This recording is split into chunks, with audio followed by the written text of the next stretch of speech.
Today on Little Wars TV, we're introducing a revolutionary new concept. The Battle of Austerlitz is widely considered Napoleon's greatest victory.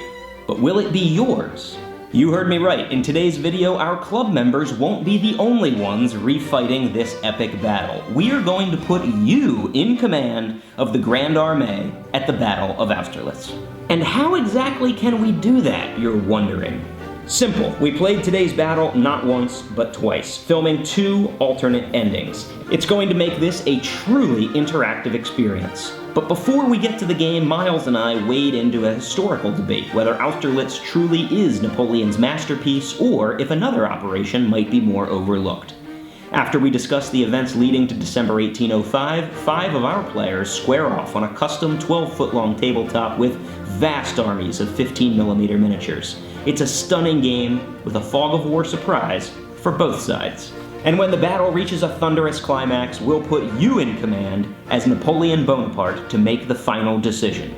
How will you measure up to Napoleon's masterpiece?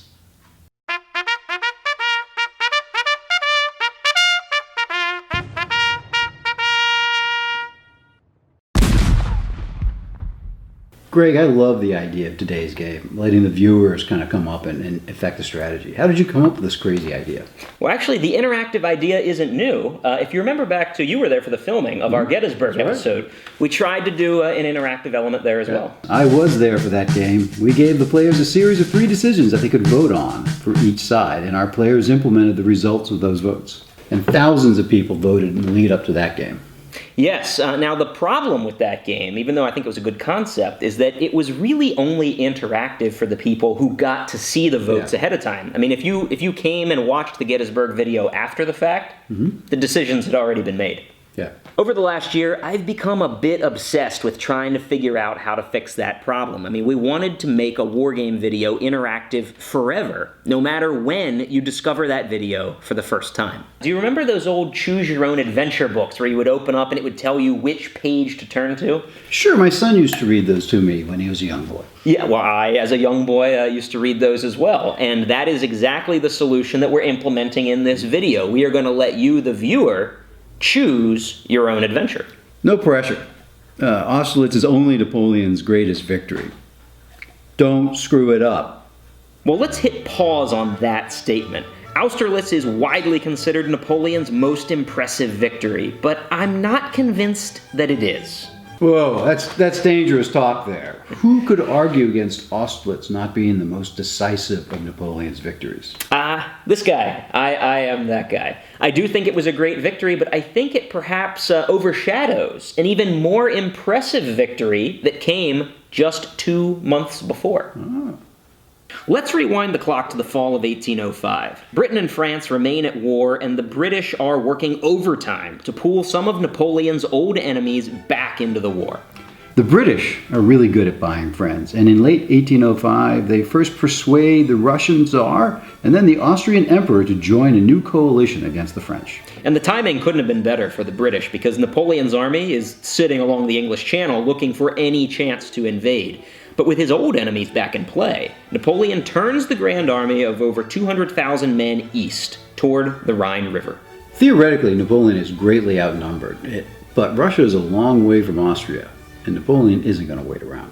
Karl Mack and the main Austrian field army are deployed around the fortress of Ulm, where he is massing for an offensive. But in a devastating and brilliant gambit, Napoleon bypasses Mack and swings his entire army around the Austrian position before Mack can recognize the trap. He's cut off. Within a month, Napoleon captures over 50,000 Austrians and forces their main field army into a humiliating surrender. It's a stunning achievement. Operationally stunning, yes. But the Ulm encirclement really isn't a traditional battle, and that's why I maintain Austerlitz is still the most decisive of battlefield victories. The Battle of Austerlitz follows in the aftermath of Ulm. Napoleon's army takes Vienna with ease, but it's around this time in late November when the Russian army is finally showing up to play. The remnants of the Austrian forces are in the area, and they gather with the Russians to form a coalition army. By this time, Napoleon's problems are mounting. The Prussians are looking to join the coalition, and he knows he can't sit around in Vienna biding his time. He needs to act. Napoleon marches north to Brünn and scouts out a piece of ground that has rolling hills where he thinks he can mask his forces. You know, it's not even a sure thing that a battle will happen here, because the Allied commanders in the coalition can't even agree on whether they want to engage Napoleon. No, Kutuzov actually wisely counsels to wait for time and more Russian reinforcements, maybe even for the Prussians to mobilize. They don't listen to him. But the Tsar and the Austrian Emperor are impatient. They want to crush Napoleon here and now, and so the stage is set for the battle of the three emperors. Indeed it is, and Napoleon does some clever deception at the 11th hour to bait his opponents to think he's a lot weaker than he is. Yeah, it is a brilliant battle, and I will not disagree with you there. But ask yourself this question. What's more impressive? Capturing 50,000 Austrians without even fighting a battle? Or Austerlitz, a major engagement where Napoleon only inflicts half as many casualties? I think it's a little bit of an apples and oranges trying to compare the operations. One is a strategic maneuver and the other a tactical battle. The result of both is the collapse of the Third Coalition and Napoleon's mastery of Europe. Ulm and Austerlitz, I think we can both agree, which happened just months apart, represent some of Napoleon's finest work. Yes. But will it be our finest work today? Will it be yours? Today I'll be the referee, and we will be using the rules General des Armées by Dave Brown. This game was written in 2017 and published in the UK. And if you'd like to learn a little bit more about how the rules work in detail, you can check back here in a week for our rule review video. I'm going to dismiss our two teams to go develop their battle plans and deploy their troops on a paper map. Now, while they are doing that, why don't you and I talk a little bit about this tabletop? If you were paying attention, you might remember at the start of the episode I said that we would be playing on a 12-foot long table. But the table that you see here is just 8 feet long. Well, there is a very good reason for that. It's because our players only know about this table. What they don't know is that outside, in the trunk of my Jeep, I have 2 more table sections, one to expand each flank by an additional 2 feet. I'll secretly tell the French players about an option to utilize more room on the rugged southern flank, but I'm only going to tell the Allied players about an option to expand the northern flank. I am a sneaky bastard like that. Now, both of the teams believe that they have an advantage, but in reality, I think they're both bound to be surprised. Well, gentlemen. Yes. Are we ready to repeat history? Dave Un and Dave Trois. Dave Trois. Are we all ready? Dave Trois. We are ready. And I'm Miles. I'll be Napoleon. Our battle plan is really a function of what the Allies do. We're going to put most of our strength in the center and move forward, and then we will pivot based on how aggressive the Allies are. We are waiting for Davout to come onto the table. He'll come on at some point, and we think we're going to have a surprise for the Allies. And unbeknownst to the Allies, we have shifted our line of communication to the left flank, and it will be my job to make sure that the Allies do not get that road. Right, and we also have to deny them the road to Vienna. But most importantly, we must wreck 3 of their 4 formations to get a historical victory. Yes. And stay out of the pond.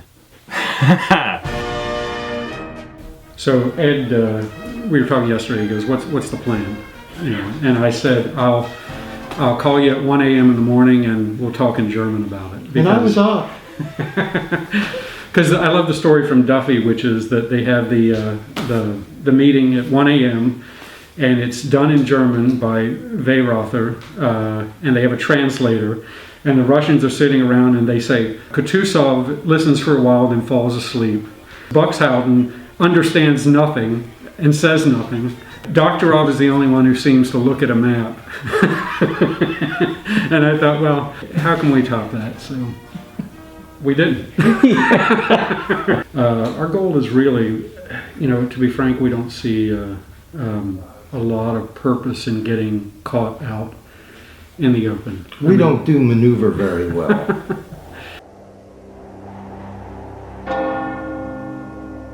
It's 6:45 a.m. on the morning of December 2nd, 1805. There's a heavy fog hanging over the Pratzen Heights. It's a cold morning with a light frost on the fields and ice gathering along the shoreline of the shallow ponds in the valley below. For some fog of war, thanks to the literal fog present historically, none of our miniatures begin the game deployed on the table. Both the French and Allied armies are waiting to appear, but you can see their full forces available here. A unit in General des Armées is typically a battalion, but for a scenario as large as Austerlitz, we've made some tweaks to the rules. One of the most important adjustments that we made is scaling up the base unit to represent an entire brigade. This would also be a good time to mention that all of the scenarios we play on Little Wars TV are ones we have written and designed in the club, and we make those scenarios available to you for free on our website. The armies in today's game are 15mm miniatures from a variety of different manufacturers. Some of these troops belong to Miles and others are from my collection. The Napoleonic Wars have long been a favorite period of mine personally, and I think that's partly because of how colorful and fantastic the uniforms are. But for the first turn of the scenario, none of the figures are on the table. Using gridded maps, the two opposing sides deploy and maneuver their formations blindly, stumbling cautiously through the fog. As the referee, it's my job to cross-reference those maps and find out if and when they bump into each other. The French have chosen a largely historical deployment, with Miles in the center, Dave Un to the south, and Dave Trois to the north. They eagerly await the imminent arrival of Davout's reinforcements from the south on this surprise table section that the Allied players don't even know exists. But of course, the Allies have a surprise all their own. They are already deployed with half of Ed's command on the hidden northern table. The French don't know that this table exists yet, but I have a feeling they're going to find out quite soon. Tom commands the reserve and the left wing, both of which are deployed historically. But as you heard in the Allied briefing, Tom and Ed are not planning a historical approach. Instead of attacking in the south, they are instead plotting a major attack down the Olmütz road to hit the French left. At the end of turn 1, we roll dice to randomly burn off patches of fog. Statistically, we have about a 60% chance for the areas of fog to lift each turn, and as they do, any troops that are currently in those areas are revealed and must deploy miniatures on the tabletop.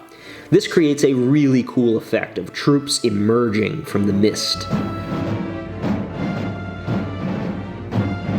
The buildings that we're using today are from Total Battle Miniatures. When our club does large battles with 15mm figures, we like to downsize our terrain for a little bit more accurate ground scale. So these are actually 6mm buildings. Total Battle has a very extensive range of European buildings. They're sponsoring this episode, which is pretty awesome because we have used their resin cast buildings for years, and we could not recommend them highly enough. Something else I can't recommend highly enough is savoring the look of horror on Dave's face when, in the middle of turn 2, Ed announces his intention to reveal the northern bonus table. Ed begins setting up 2 divisions of Allied troops to crash down on the French left flank. It's only 7:30 a.m., and the French battle plan is suddenly in tatters.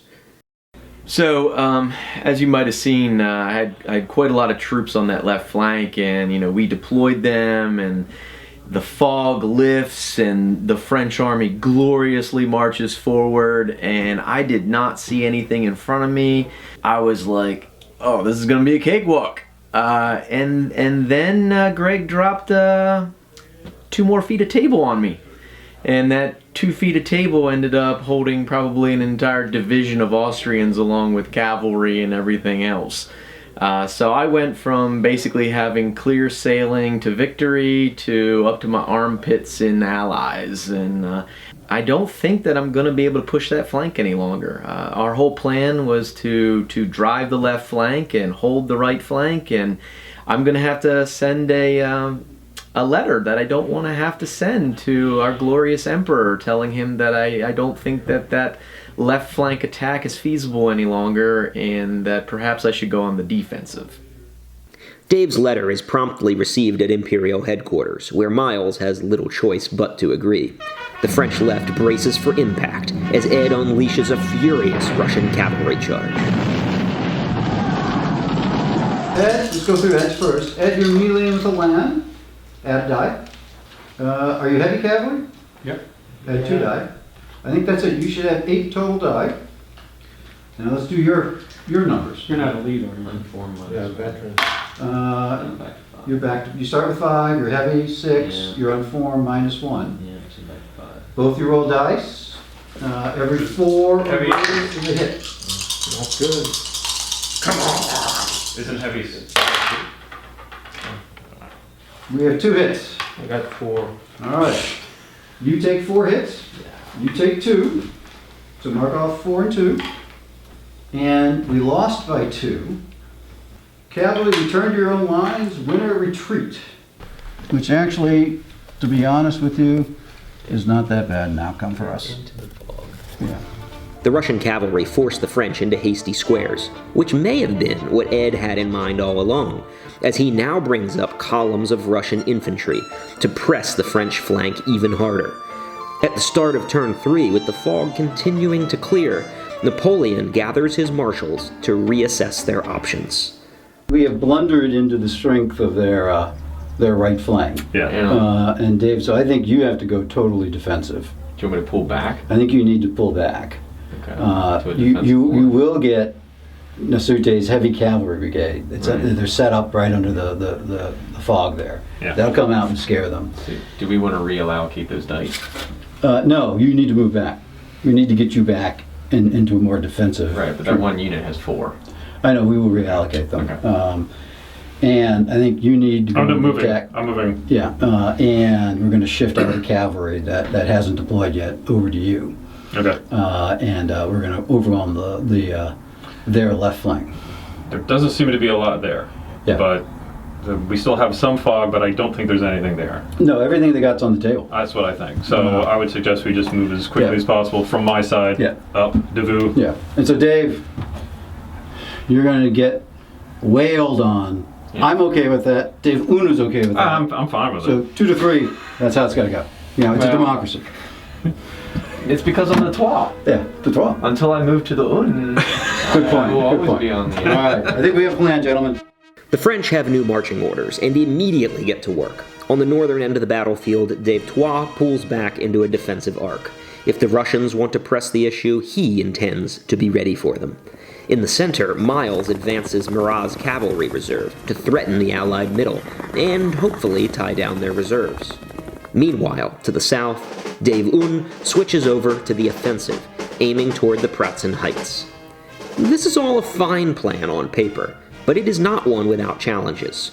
Switching from a defensive posture over to a full-scale attack will take time in the south, as Dave Un has a lot of open ground to cover. And while Davu's vanguard has indeed arrived on the still-secret southern table, he remains far away from the action. Further complicating matters for the French is the way that command and control functions in the rules General des Armées. You can't just snap your fingers and have your divisions change their orders at a whim. These things require an order change, and those can involve a delay as your aides-de-camp scramble to convey the new orders. And on turn 3, 2 of Dave Un's divisions roll poorly, making them hesitant. The French also have another problem to deal with, and his name is Ed. At the northern end of the battlefield, Ed has no intention of ceding the initiative to the Corsican ogre. He continues to hammer away with his infantry, while cleverly sending his cavalry and Cossacks to probe farther and farther around the French flank, threatening their rear line of communication to Brunn. Recall that Miles has already committed Murat's cavalry reserve deep into the center, which means that the French left is rather short on horseflesh at a time when they urgently need to counter Ed's mobile, aggressive probing attacks. But Miles ignores the danger. He's content to let the Allies pummel his left, while he focuses French efforts on organizing an en-echelon attack. He's going to hit the Pratzen Heights from multiple directions, including Murat's cavalry in the center, Soult's infantry on the right, and soon, Davu's hard-marching vanguard from the extreme right. The Allies still haven't even seen Davu's forces appear yet. Pretty much shifted our entire focus to roll them up that way. On turn 4, tired of waiting for the French infantry to come up in support, Murat's cavalry thunders up the Pratzen Heights alone. Tom's troops are ready and waiting for them. You get -1 because you're attacking up a slope. Okay. So Or it says steep slope. Did we count Although that? it's melee, so it's a swirling. Yeah. That's not big. Yeah. All right. So I got 6, you got 9. I got 2. I got 3. So you take 3 hits, I take 2. And I 1 by 1 on cavalry versus cavalry. Losers retreat. So you move back 21 inches. And you're on form, but you're already on. And you move straight back 6 inches. So I think you're going to run through that infantry unit, so you're going to unform them also. And I stay unformed. The French cavalry crash forward and throw back the Austrians from atop the heights. And now, perhaps a turn later than Napoleon had hoped, the tightly packed French infantry columns begin to advance up the slope, bearing down on the Allied flank. Oh my goodness. Boxcars. That's not good. Double and 6, volley or artillery, roll on destiny table. No, they've been there. Double 6 equals destiny? This is fun. What's All that? right, I'm going to roll. Oh, I see at the back. Yeah, go for it.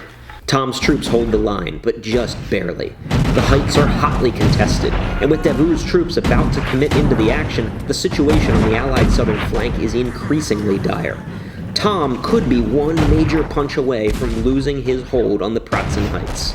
But the Allies do still have the Russian Imperial Guard in reserve for just this kind of emergency.